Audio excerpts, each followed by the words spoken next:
Sorotan berikutnya, saudara, polisi menetapkan suami selebgram Cut Intan Nabila sebagai tersangka kekerasan dalam rumah tangga. Dari hasil visum, korban terluka di punggung dan kepala.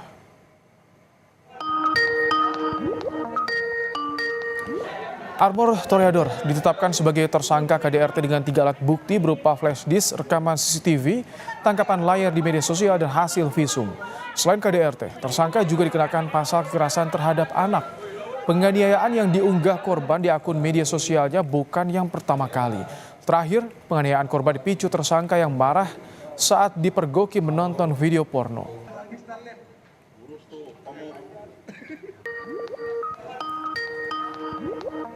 Pada kepala atas, sebelah kiri, pipi kiri, punggung kanan, dan luka benjol pada kepala atas, kiri, dan dahi kanan, serta didapati juga luka lecet pada dahi sebelah kanan, pipi kanan, leher sebelah kiri, lengan atas kiri, dan tungkai atas kiri akibat kekerasan benda tumpul. Diduga anak ketiga dari korban juga mengalami tindakan kekerasan. Nah, namun untuk anak ketiga tersebut sendiri kami sedang menunggu informasi kapan dari saudara korban siap untuk membawa anaknya untuk dilakukan visum. Armor Theodore, suami dari selebgram Cut Intan Nabila, ditangkap polisi di sebuah hotel di kawasan Kemang, Jakarta Selatan. Armor ditangkap usai melakukan penganiayaan dan kekerasan terhadap istri dan anaknya. Dari hasil visum, selebgram Cut Intan Nabila mengalami sejumlah luka di punggung dan kepala akibat dianiaya suaminya sendiri. Polisi juga memeriksa 4 teman tersangka sebagai saksi. Dari hasil visum yang dikeluarkan oleh dokter Rumah Sakit Cibinong bahwa ada luka cakar di punggung, lalu ada benjolan di kepala. Dari berapa dibantu sama teman-temannya yang 4 orang itu?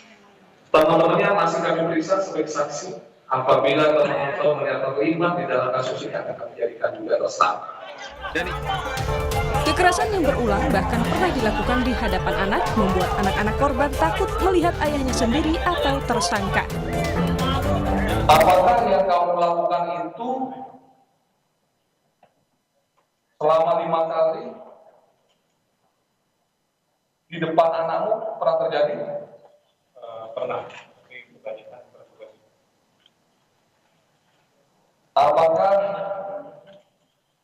tetanggamu atau orang tuamu tahu bahwa kamu setiap ribut melakukan penganiayaan terhadap istrimu? Tahu.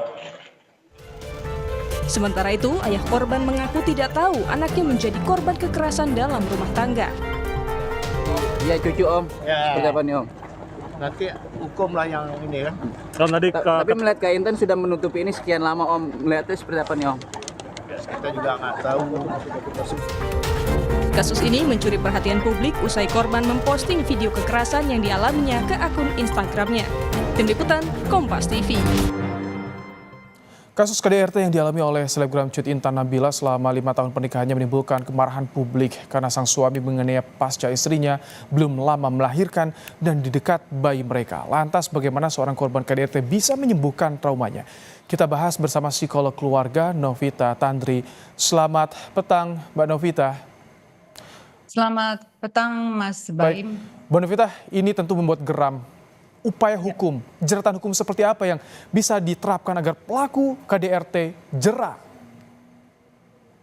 Sebenarnya kalau kita lihat sudah ada undang-undang terhadap kekerasan dalam rumah tangga gitu ya. Kalau bicara kekerasan fisik di sini, kalau dilihat dari nomor 23 tahun 2004 ini melanggar pasal 44 sampai 53. Jadi kalau dilihat hukumannya adalah maksimal 10 tahun penjara, kalau sampai meninggal dunia 15 tahun penjara.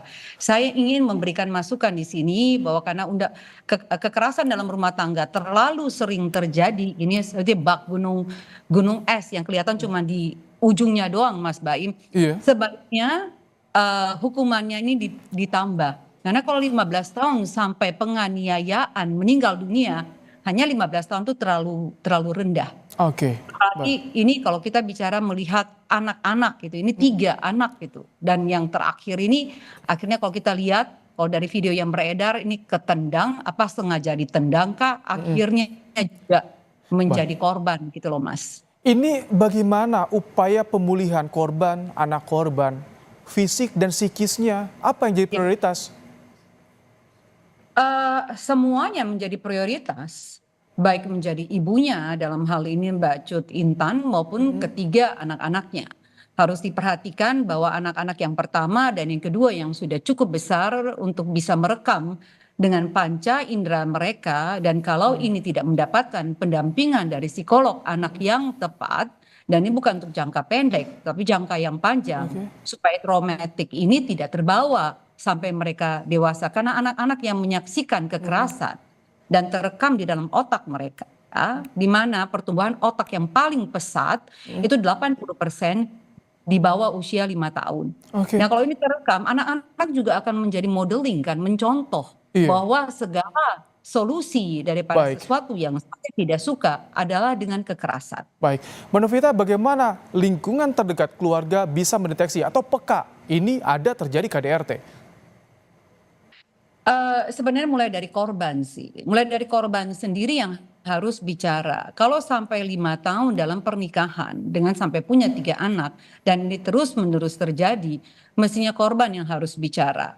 Jadi korban harus tahu haknya sebagai seorang istri dengan adanya penghapusan kekerasan dalam rumah tangga. Dia harus tahu haknya itu loh, kan tinggal di Google ya kita melihat hak sebagai korban daripada kekerasan ini. Harus pick up Mas Baim, harus bicara bahwa dia tidak sendirian, karena ini tidak boleh dibiarkan apalagi sampai 5 tahun dan menimbulkan bukan saja traumatik secara psikis tetapi juga secara fisik kan, kalau kita lihat dari hasil visum barusan disebut dari berita di TV ini. Mbak Novita, tapi sedikit nih singkat saja, kebanyakan kasus KDRT ini korban merasa iba kepada pelaku setelah pelaku meminta maaf. Bagaimana kalau dengan kondisi seperti itu?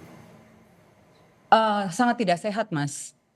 Yes, betul, dia adalah suami, dia adalah bapak dari anak-anakmu. Tapi harus ingat bahwa kekerasan yang dilakukan, yang disaksikan oleh anak-anak tidak akan membuat anak-anak ini baik-baik saja ke depannya dengan menyaksikan kekerasan yang dilakukan harusnya oleh seorang ayah yang menjadi pelindung terhadap istri yang adalah ibunya dan juga terhadap anak-anaknya Mas. Jadi harus bicara, harus di stop. Kalau perlu harus pendampingan psikolog. Kalau memang punya gangguan kesehatan mental dan jiwa dari pelaku ini dengan anger management, rehabilitasi lah. Gak boleh dipersatukan di dalam satu pernikahan sebelum mendapatkan assessment dan screening. Terima kasih untuk pandangan Anda, Mbak Novita Tandri, psikolog keluarga dalam program Kompas Petang sore hari ini.